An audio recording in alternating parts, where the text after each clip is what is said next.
Halo guys, David di sini dan ini adalah HP yang udah kita tunggu-tunggu nih, Oppo Reno 6 5G.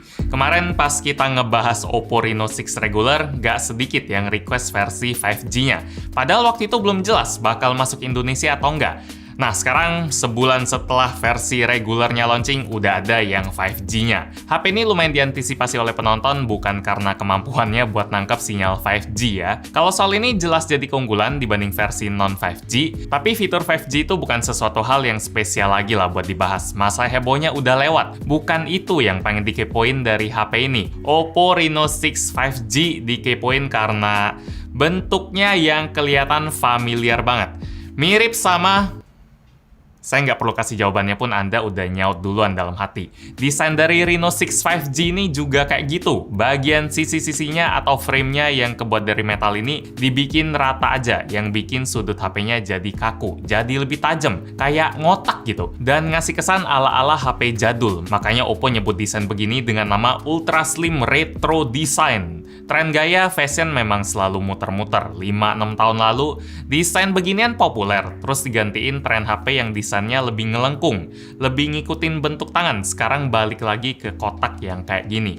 Buat saya pribadi, saya tetap lebih nyaman megang HP yang sudutnya dibikin melengkung ya. Kerasa lebih ergonomis aja gitu. Bentuk HP-nya kayak dirancang buat nyesuaiin sama bentuk tangan. Kalau bentuk HP yang kaku gini, rasanya kurang akur aja sama telapak tangan. Kerasa ada yang ganjel. Kalau mau lebih enak, harus pakai casing bawaannya biar lebih halus. Tapi ngomong-ngomong soal casing, memang harus saya akuin, walaupun rasanya nggak secaman bentuk HP biasa, feeling megang Oppo Reno 6 5G ini kerasa premium banget kalau kita nggak pakein casing. Saya udah kena sugesti marketing kalau HP yang bentuknya kotak kayak gini adalah HP yang kelasnya mewah. Anda pasti gitu juga, makanya pas ngelihat bentuk kotak dari HP ini pada heboh, wih HP-nya kotak tuh, HP-nya kotak tuh. Kayak ngelihat artis lewat aja. Wajar sih. Apalagi sampai sekarang belum ada HP-HP murah atau HP kelas menengah yang bentuknya kaku gini kan. Masih kerasa eksklusif di HP-HP kelas atas aja. Level kemewahan Oppo Reno 6 5G ini juga berasa lebih tinggi lagi berkat desain kaca matte di bagian belakangnya, yang serasa punya banyak glitter atau manik-manik yang warna-warni kayak gini. Kalau kita arahin bodinya ke kanan, warnanya bakal beda kalau kita arahin bodinya ke kiri, atau ke atas, atau ke bawah. Tipe desain belakang gini udah jadi ciri khas Oppo banget lah, sebutannya Reno Glow. Oh ya, buat unit yang kita bahas sekarang warnanya Aurora ya. Kalau Anda pengen yang lebih kalem lagi, varian warnanya ada yang varian Stellar Black. Di sebelah kiri HP ini kita bakal nemuin tombol power dan garis antena. Di atas ada mikrofon plus antena, di kiri ada tombol volume ditemanin antena. Terus di bawahnya ada slot SIM tray yang bisa nampung 2 nano SIM, mikrofon, port USB Type-C, speaker, dan tentu aja nggak ketinggalan ada garis antena lagi, banyak di sini. HP ini juga tentu aja punya NFC ya, dan satu lagi, bagian yang pengen saya hargain banget ada di modul getarnya yang super enak. Udah berasa kayak modul getar yang ada di Oppo Find X3 Pro yang harganya belasan juta. Feedback getaran di HP ini tuh pas kita lagi mau ngetik, neken tombol home, back, menu, main game, berasa mahal gitu. Nice. Buat displaynya Oppo Reno 6 5G ini pakai layar yang ukurannya 6,4 inci ya. Panelnya AMOLED dengan resolusi Full HD+. Refresh rate-nya 90 Hz. Nggak banyak yang bisa diceritain dari layarnya ini. Udah bagus, nggak ada komplain, tapi kerasa mirip-mirip aja sama Oppo Reno 6 regular dan HP-HP kelas menengah lain. Mending kita langsung loncat ke bagian yang bener-bener baru dari Oppo Reno 6 5G ini aja. Yang belum pernah saya coba, mungkin Anda juga belum pernah coba, dan HP-HP lain di Indonesia juga belum ada yang pakai. Chipset MediaTek Dimensity 900. Posisinya itu ada di tengah-tengah chipset Dimensity yang lain ya. Kalau Dimensity 700 yang paling basic yang ada di HP 34 jutaan, dia bisa ngasih performa yang cakep, bisa ngimbangin speednya Snapdragon 720. Nah, kalau Dimensity 900 ini kayak gimana? Kalau kita lihat dari skor Antutu 9, Oppo Reno 6 5G ini punya skor yang 30% lebih tinggi dibanding rata-rata HP-HP Dimensity 700. Skor dari Geekbench 5 juga ngasih selisih yang mirip, mau di single core, mau di multi core, sama-sama beda sekitar 30%. Nah, kalau kita pakai di kerjaan beneran, kayak buat main game seberat Genshin Impact itu, bedanya bisa seberapa jauh?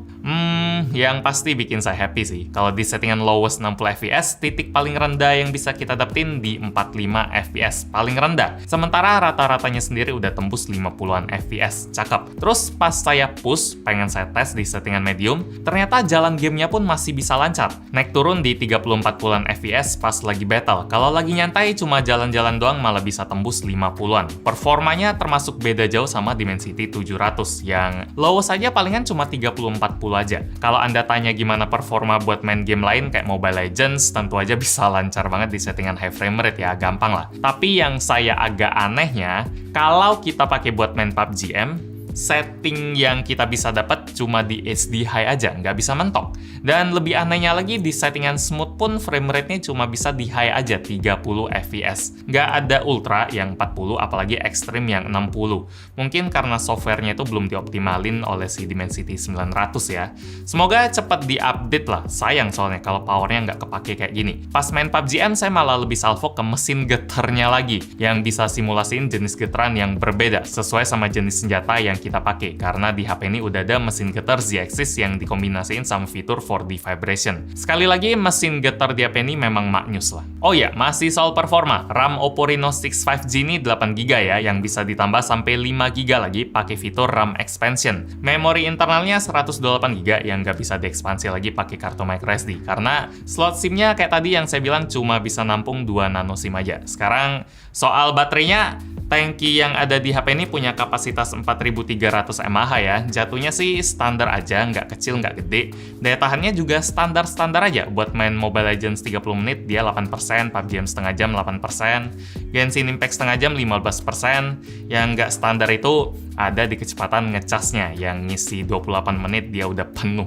Damn, teknologi yang dipakai Oppo di chargernya memang sama sekali nggak baru sih, SuperVOOC 2.0 65 watt, tapi sampai sekarang saya masih nggak habis pikir aja, ngecas HP bisa sekenceng ini, tetap salut. Lanjut ke bagian kamera, di sini Oppo Reno 6 5G pakai sistem triple kamera, yang personelnya kamera utama 64 megapiksel, ditemenin kamera ultrawide 8 megapiksel, dan kamera makro 2 megapiksel. Kamera depannya sendiri 32 megapiksel. Buat kualitasnya udah bagus, tapi itu berlaku buat kamera utamanya aja. Kalau kita motret pakai kamera 64 megapikselnya, fotonya bakal kelihatan detail dengan warna yang nyaman di mata juga, natural. Dan dynamic range juga luas, nggak ada bagian yang terlalu gelap atau terang, cakep lah. Buat motret OLED juga bagus, tapi kalau kita udah switch ke mode ultra wide, hasilnya bakal kerasa beda banget, warnanya agak gelap dan detail turun jauh. Sebisa mungkin pakai kamera utama aja, mundur pun nggak apa kalau saya bilang. Kayaknya Oppo bener-bener fokusin ke kamera utama di HP inilah. Bahkan pas kita pakai buat foto bokeh pun AI-nya udah termasuk pintar buat ngedukung kamera utama. Bokehnya kelihatan lumayan niat dan yang nggak kalah penting juga rapi.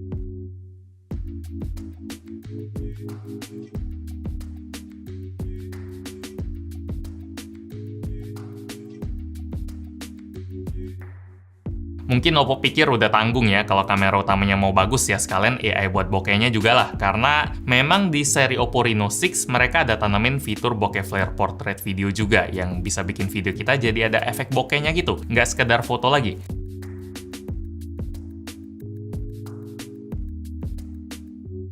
Terus ada juga fitur portrait beautification video supaya rekaman muka kita bisa dipoles lagi biar lebih cakep.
Buat perekaman kamera depannya dia bisa di 1080p. Ini nggak pakai efek beautification ya.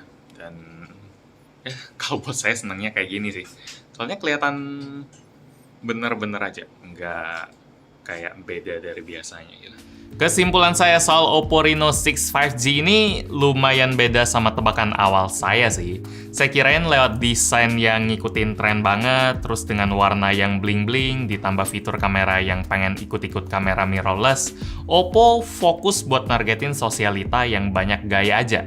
Ternyata HP ini lebih dari itu. Kesan paling kuat yang saya dapetin dari Oppo Reno 6 5G memang masih tetap ada di desainnya yang buat sekarang masih bikin salfok sih. Entah setengah tahun ke depan kesannya bakal masih sama nggak? Karena ya entah bakal berapa banyak HP yang bakal ikutan juga. Tapi di luar desainnya yang unik ini, saya juga bisa dapetin kejutan-kejutan asik lain lewat mesin getarnya yang kerasa super mewah. Ditambah layar cakep, mesin dengan performa tinggi, dan kecepatan ngecas yang kenceng. Justru buat saya bagian kamera malah kerasa biasa aja kali ini. Kesannya nggak sekuat bagian lain. Kalau Anda pengen cari kamera aja, saya bilang Oppo Reno 6 regular aja udah cukup. Soalnya Reno series memang dari awal udah diarahin ke fitur kamera kan.